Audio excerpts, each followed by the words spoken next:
لیکن جب قرآن شریف کی باری آئی تو یہاں ایسے نہیں کہا کہ تم ایک پارہ پڑھو گے تو عبادت بنے گی، ایک سورت پڑھو گے تو عبادت بنے گی، بلکہ جب قرآن شریف کی باری آئی تو رسول پاک صلی اللہ علیہ وسلم نے فرمایا اللہ تعالیٰ ہر حرف کے بدلے، سورت کے بدلے میں نہیں، ہر حرف کے بدلے میں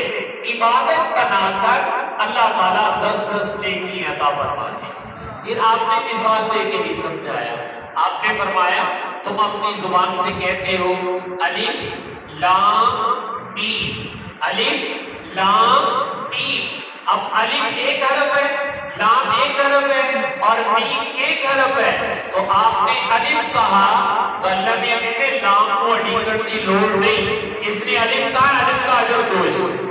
اس نے اپنی زبان سے لام کہا ہے، لام کا ثواب دے دو اس کو، پھر جب یہ میم کہے گا تو میم کا ثواب بھی اس کو دے دینا۔